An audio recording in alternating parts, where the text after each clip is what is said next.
Yo, nothing, just waiting on Jared. Are we gonna stream this?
Couch Guy Sports Loose Change Podcast, episode number 84.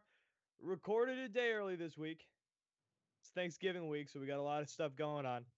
When you're the product of a divorced family, and you're also dating somebody who is the product of a divorced family, you got a lot of people to see. You got a lot of family members to please. You're lucky I like you. That means I got Thanksgiving on Wednesday night, Thursday night, and Saturday. It's a lot of turkey, dude.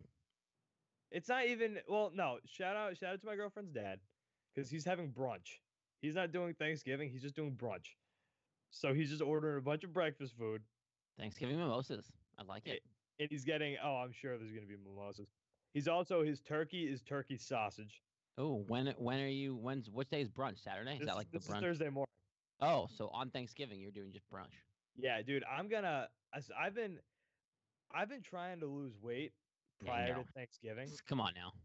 I have. Well, I mean, shout out to me. Big time brag. I did lose 38 pounds. What's up? Okay, and you're gonna put all of that back on. No, I've already do it. I know. I've been slowly putting it back on. So I gained the first little amount when I went to Key West a few months ago. And I was like, all right, 5 pounds, whatever. I'll work that off.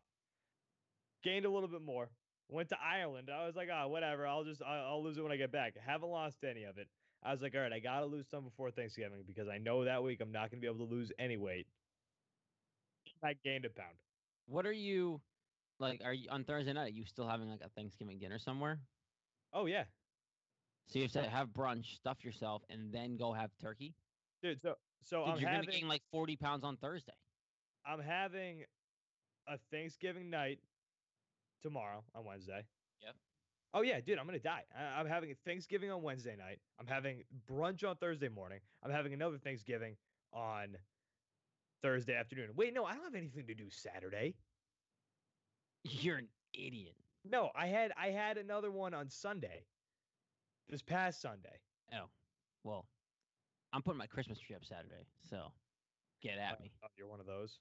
Get at me. My Christmas tree is not getting up until at least December 1st. Friday, man. Christmas season, Black Friday. No, I can't. Black Friday for me is just it's full recovery day. The amount of turkey and tryptophan that is inside of my veins, turkey is in my blood. You love it. Turkey is in my blood come Friday.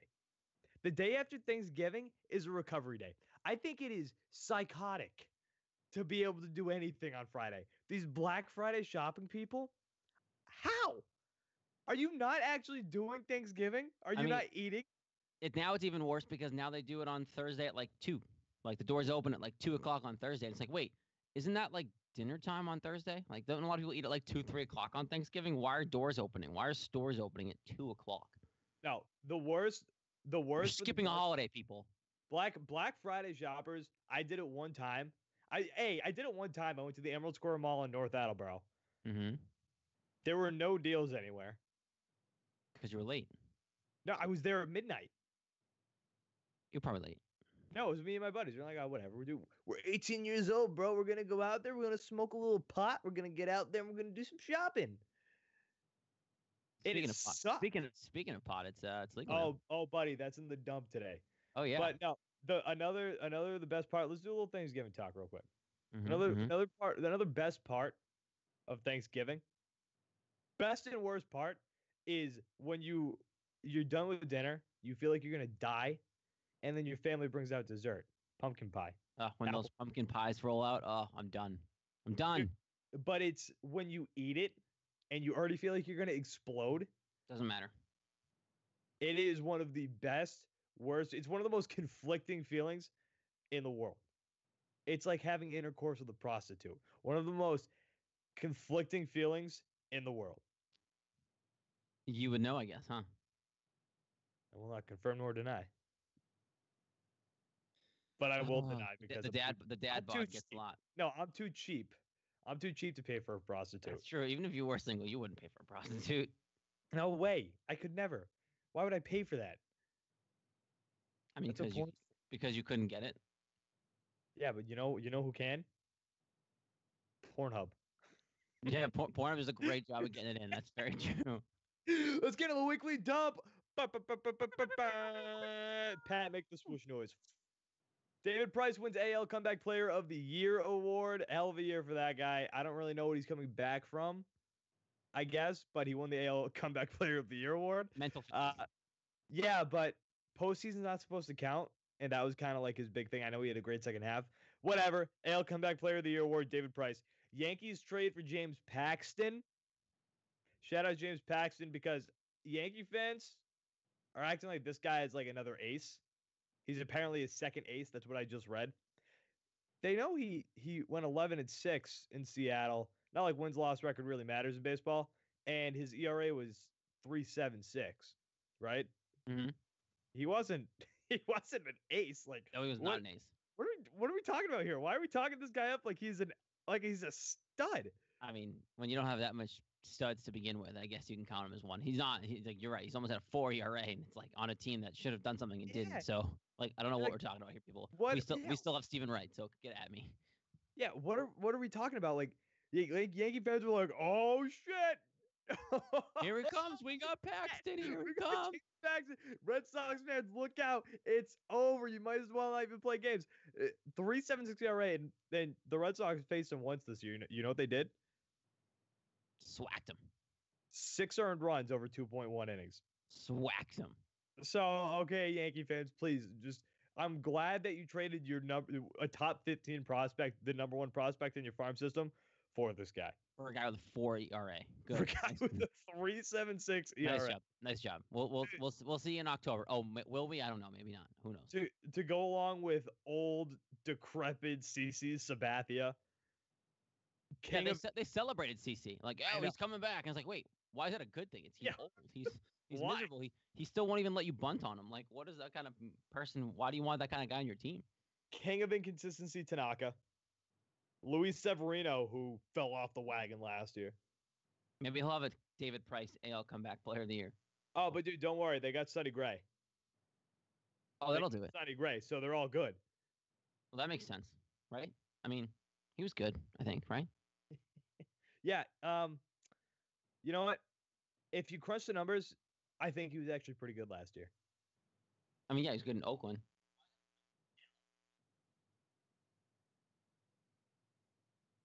What do you? Pause that, guys. I'm going to switch Wi-Fi's. Oh, Jesus Christ. I was like, what are you doing? Live stream, what up? All right, I'm back. What up? All right, back to it. Pat, for the audio, just edit that part out. Adam Schefter reported that the Browns were interested in bringing in Condoleezza Rice in for an interview for the head coaching job in Cleveland. What are we doing? What the hell are we doing? Condoleezza Rice as a head coach? So, did you see Mike Francesa's response to this? Yeah. Yeah. I mean, I usually don't agree with this guy. I think Mike Francesa is a maniac. But he's right. Like, what are we gonna do? Just bring in a person who has no head coaching experience? It's not even like we care about like the hasn't played in the NFL thing, because you don't necessarily need to, right? Bill Belichick. Yeah, I've never had a head coaching job. And then you're gonna ask them to coach in the NFL. What are we doing here, Cleveland? Like, just when we thought we were getting a shred of like hope in Cleveland, right? You have Baker Mayfield. You finally fire Hugh Jackson. It's like, great. Okay, we're on the up and up. Here we go. We're figuring it out. We got a tight end. We have a good running back and Chubby Chubb back there. We're figuring it out. And then let's just go tell the world that we're thinking about bringing in Condoleezza Rice to be our head coach. How does that make Baker Mayfield feel? Dude, how does it make the players worst PR move of all time? Like, what does that even do for your team? It's one thing if you want to talk to her and then just be like, hey, we're here. I get it. But like, maybe you come in as a consulting role to like help with the leadership part of things because you're a good leader. Don't announce to the world that you're going to go try to bring her in as a head coach. No, it was just the Browns being like, guys, we're going to go out and we're thinking about hiring a woman. Is there not other women out there who have coaching experience in the NFL that you could? I mean, you can hire Condoleezza Rice. I don't care if you do, but like, just not as your head coach.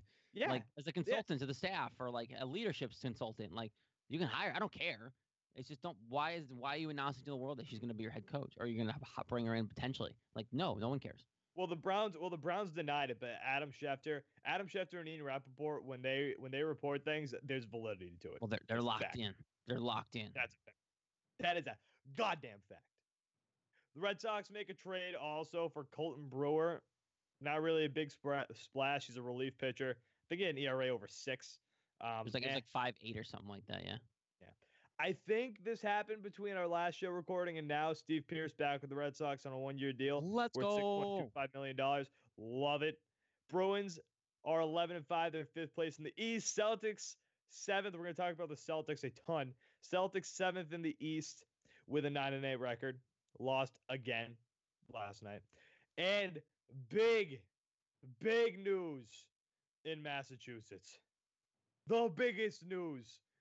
We're on the national scale now. Little puny Massachusetts. People have never heard of Massachusetts before. Oh, what's Massachusetts? Is that a state? Yeah, buddy. We're a state.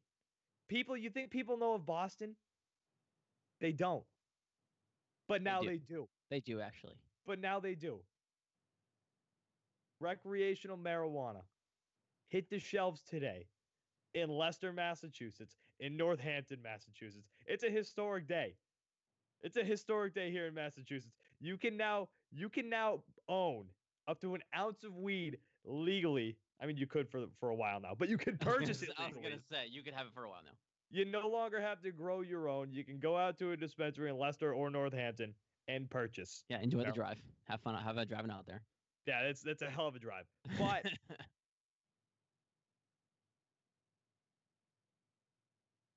so is Pat saying that you should still be buying from your drug dealers? Yes. 1,000%. And I saw somebody tweet this out. I think it was only in Boston. Take the weed tax revenue and please put it towards the tea. I need the tea fixed. Yeah, no. The tea is the worst. Here's the deal. You take the tax revenue, you fix the tea, then you can have the Olympics. Kidding. Just kidding. No, look. This is great news. Pat, you must be jumping for joy because this means eventually once the prices go down, it'll be very easy for you to walk in. Smoke pot? Oh, shit. Oh, was I not supposed to out that? Drug testing on Couch Guy Sports everything's just falling through the cracks. We need to figure this shit out, huh, Quags? Like, we...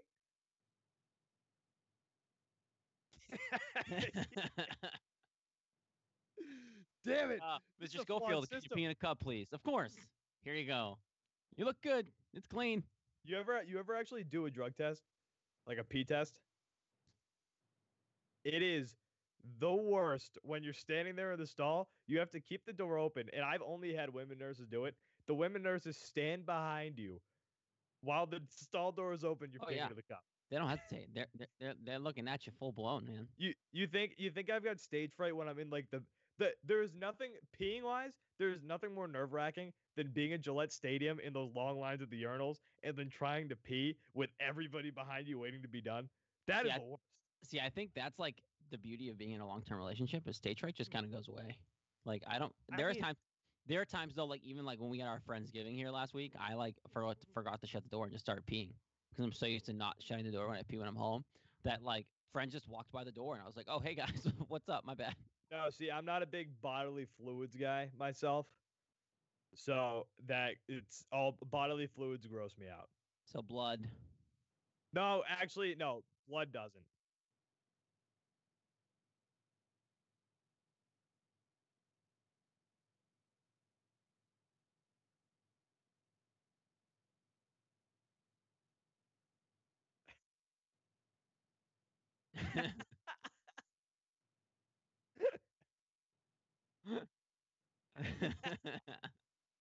These are the rest of the towns in Massachusetts that have been approved to sell recreational pot.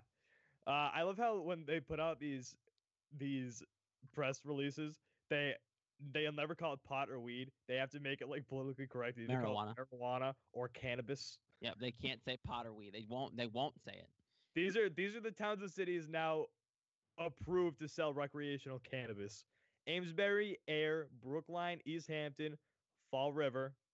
Shout out Southeast Massachusetts. Greenfield, Hudson, Lowell, Pittsfield, Plymouth, Salem, Salisbury, and Wareham. God, Lowell. Lowell selling pot. Jesus Christ.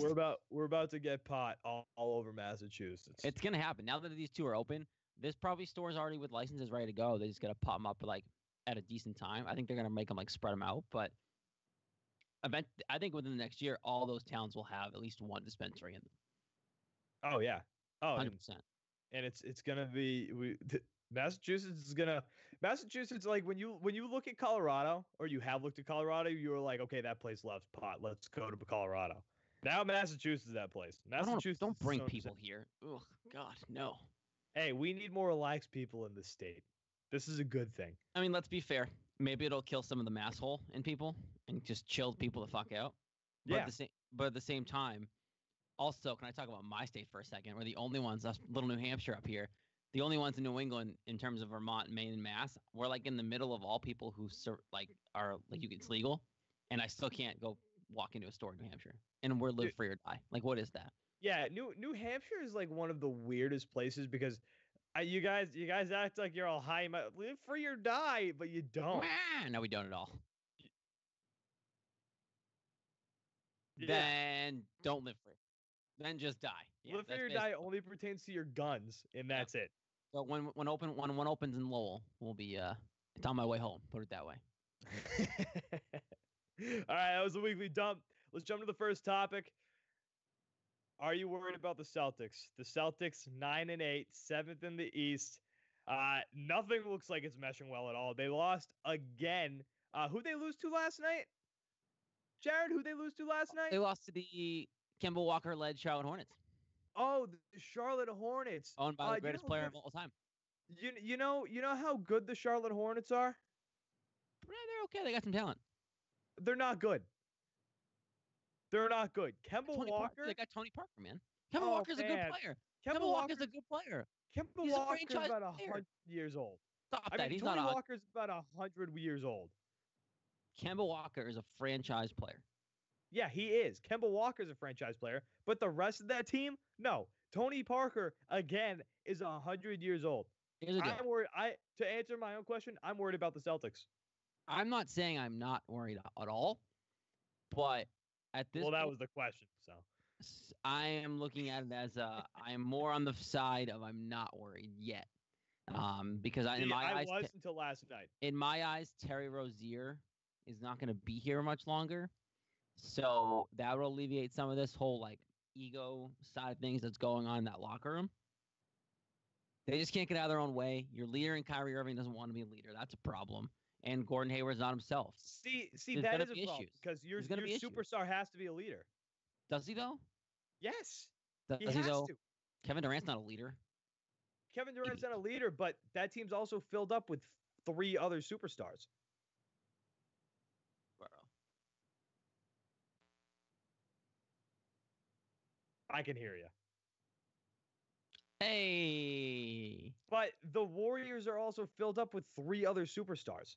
Okay, and once Gordon Hayward's healthy, you have another one. Steph Curry is but Gordon Hayward's not a leader. No, but neither is Kyrie.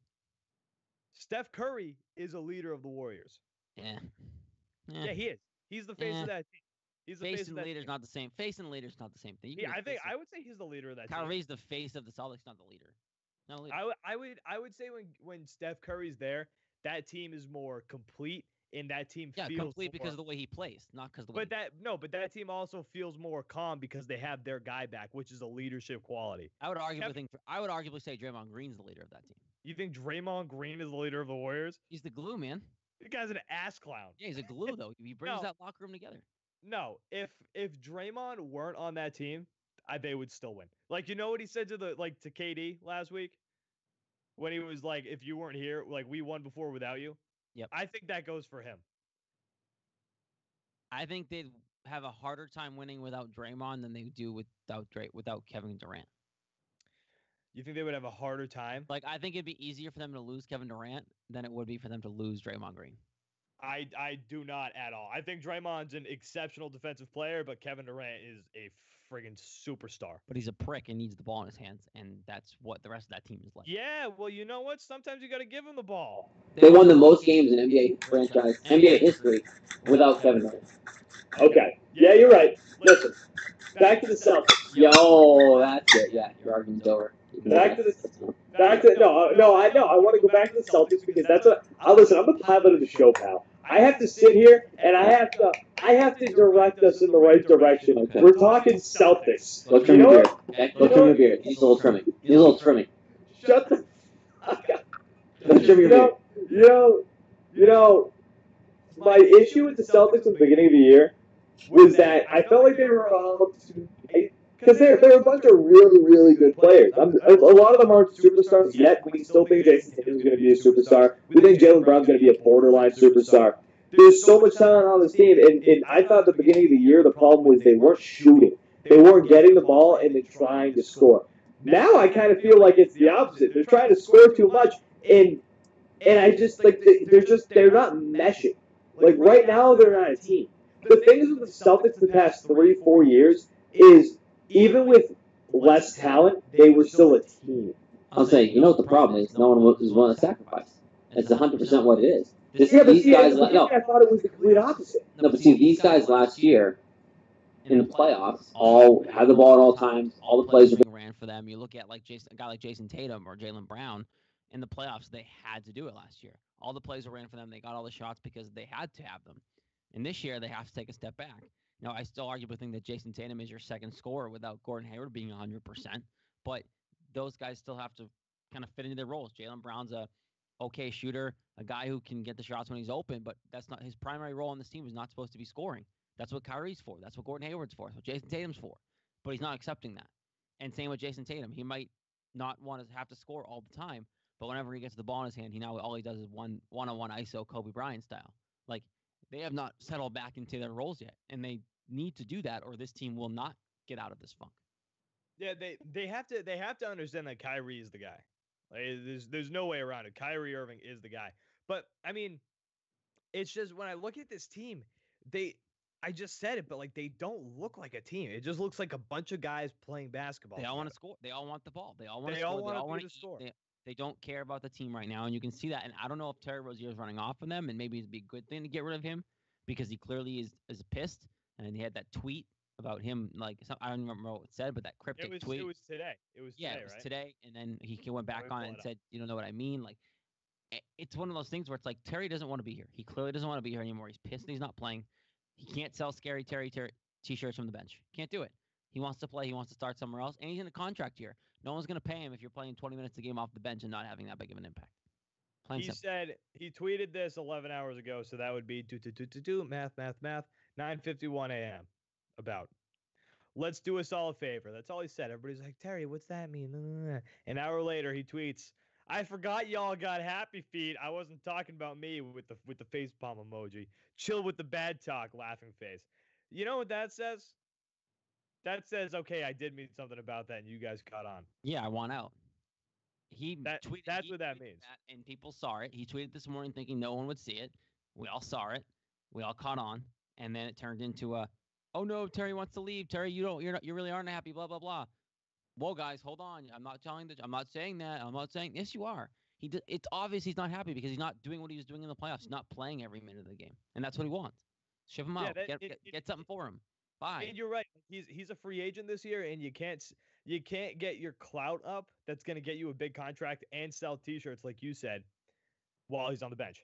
The only thing that scares me with the Terry situation. Why am I agreeing with you so much tonight? I know. I love it. It's fantastic. Because I mean, right. Look, stupid. The thing that scares me with that is if you do let him go now, if you trade him, Kyrie hasn't signed anything yet. And yeah, he committed to you long term, blah blah blah. But there's no pen to paper yet. And you don't have a backup for Kyrie right now. It's just Marcus Smart. If you Brad Wanamaker, you don't have a backup right now except for Marcus Smart. If you trade Terry Rozier, that's the only thing that scares me. If these guys bought in and Terry Rozier was okay with his role, this team would be great, and that's what we all expected. Because of their egos and because they can't get out of their own way and what they need, that's causing this problem. I'm not worried yet because they're talented enough, and in the NBA, I bet on talent. Now, if they lose Wednesday night against the Knicks before Thanksgiving and at home, then you might have a problem. But right now, I'm still teetering towards just wait it out here. Figure it out. Let's see what's going on. Putting Gordon Hayward on the bench too, that's a big move. Another issue is again, the past 4 seasons, when the team didn't really have the high expectations, they were a scrappy team. They were a team with balls. Fourth quarter came around. If it didn't matter if they were down by 10, 15, like you expected these guys to come back. They were a team with balls. They played hard defense. This team now, they don't play with balls in the fourth quarter. They let people run right by them. And their defense is so poor this year and so soft. It's so soft. How am I supposed to believe that this team can do anything with a defense that's been this soft? I hate to bring him up as a negative, but Marcus Smart has been a big problem for that. Like if you watch these games, he's been hucking up and shooting all the time, but you watch the end of these games and he's supposed to guard guys like CJ McCollum and all these guys. They just beat him in big games down the stretch in Denver and Utah, all these guys. He's been terrible defensively, and that's what they paid him to do. And that's all they paid him to do. That's nobody expected Marcus Smart to be an offensive scorer. They paid him to be great on defense. And I'm okay if he wants to work on his offensive game. That's a good thing because that means you can add more depth to his game. But right now, you got paid a good amount of money that not everyone wanted to pay you because what you did at the end of games. And now all of a sudden you're just going to stop doing that? Marcus. What happens when you get paid? You don't go to work for it anymore. Which is crazy because he's still talking the talk right now. Like he's still, will not say calling out his teammates, but like being the voice saying we got to figure this out, like we got to play together. But then when it comes to it, Brad's putting him in to be the closer on defense, and he's not doing it. And that's what he's getting paid to do. A lot of money to do. And he's not doing it. Again, that's legitimately all they paid him to do. Imagine if they let Marcus Smart go and Terry Rozier's pulling this BS. That would be a dumpster fire. But he'd have more minutes if Terry would be playing more if Marcus Smart wasn't. Yeah. That's the thing. You know what else? You know what else is a move that they've been making lately that needs to happen? Actually, no, not even as much. Aaron Baines, the fact that he only played 7 minutes last night, like that's a problem with your team. You're not banging. There's nobody underneath the boards fighting. There's nobody playing great defense. Aaron Baines is that guy, and he got 7 minutes against the Hornets. I just wish that and I think Brad is a little bit to blame with this stuff. It's the rotations. Like he used to be the guy that like there was no starting lineup. He would rotate guys in and out on matchups, blah, blah, blah, blah, blah. He hasn't changed the starting lineup more than like twice all year. Like he's not playing matchups. Like if you look up in Toronto, north of the border, that guy, I don't even know his coach's name. They're rotating. They're playing the matchups. The same guys aren't starting every night. That's the way it works nowadays because you have some teams who play small, some teams who play big. The reason why Brad Stevens was so loved for what he did here so far is because he was playing the matchups. He had no set guys, and everyone wanted to play for their minutes. But now you're just giving the starters their minutes for the most part, even if they're not starting the game. Look at Gordon Hayward. He played a lot, despite not being in the starting lineup when Baines only played 7 minutes. He played a lot. He's playing too much. The guy's got to get pulled back a little bit. He's not Gordon Hayward. Well, and no, I don't even agree with that. Stevens. I don't even agree with that. No, that's garbage because he needs to play, just not as a starter. He needs to play with bench guys against guys who aren't as good as him. He's been playing because he's not that good right now. No, but that's the problem. He needs to play, or he's not going to get back to where he was. Okay, if you don't play, you're losing. This many minutes. What's he averaging? A ton. Yeah, but it's fine. That's a good thing. He's one of your best players, even not at 100%. But play him on the bench. Play him against the twos of a lot of other teams. It'll look like Gordon Hayward for a little bit, get his legs back underneath him, and then when it looks good, there you go. Because he's had flashes of it, right? Like against the Raptors. He looked really good in that game. So it's just that's what it is. You got to figure it out. It's a balance. All right, moving on. Next topic. Off of the Celtics right now. Patriots. Let's make this one kind of quick. Could the Patriots right now, or even at their best, Saints, the Patriots beat the Rams or the Saints? It would obviously have to be in the Super Bowl. But could this Patriots team beat the Saints, who are a juggernaut, or the Rams? No. No, they couldn't. They get smoked. And I don't even think they'll beat Kansas City again either. Like, I don't think they'll beat Kansas City either. Like, I know they already did, and they're their only loss. In Arrowhead, no chance. But they'll be an Arrowhead. So, no. In Arrowhead, no chance. The Patriots defense is so bad this season. Yeah. Hey, no, you know what? That's unfair because they've had glimpses when they've actually looked pretty good. when their pass rush is on, that changes the entire I think the complexion of offense that is making defense. them look bad because the offense can't stay on the field long enough and put a lot of consistent drives together that keep them off the field. The biggest thing is, and I know we're talking about this game in a second, if anybody watched that Monday Night Football game against the Rams and the Chiefs and thinks that the Patriots can keep up with them and potentially go to a Super Bowl, you're just a big time homer because if you watch that, I watched that game and went, well, Patriots can't do any of that. So they're screwed. Listen, just to put salt in the wound from that Patriots game against the Titans, the Colts put up 38 points on the Titans this week. Swacked them. 38. Yeah, the Patriots put up 10. Stupid. The Patriots couldn't move the ball. The Patriots couldn't defend Tom Brady for his life. You know what's going to happen too? It was a pathetic showing. If you sorry, go ahead. What were you going to say? I was saying, you know what's going to happen too is Sunday they're playing the Jets. They're going to score like 40 points, and everyone's going to go, see, look, it's Tom Brady. He's the greatest of all time. They don't have any problems, man. Yeah, they do. They have a lot of problems. A lot of problems. I am so down on this team right now. If they lose to the Jets, I'm not going to be shocked. Even at if home, they win to the in Jets. New York, but even New York, if they beat the Jets, are you happy if they beat the Jets? No, they're supposed. They should. To. They should. They should. Jets. The only game I have left on the schedule that was like is a test is the Steelers because even the Vikings, I think you're going to win. You're at home, so it's like and the Vikings are the biggest disappointment in the NFL this year. Exactly. You lost Case Keenum, that's why. So you look at you need Case Keenum over Kirk Cousins. I mean, you brought in like the biggest loser of all time in Kirk Cousins, and paid him a lot of money. 100%. A lot of money. But yeah, no, look, the Steelers is the only game, and even then it's on the road, and you've done it before, and I wouldn't pick the Patriots to beat the Steelers on the road right now. Would you?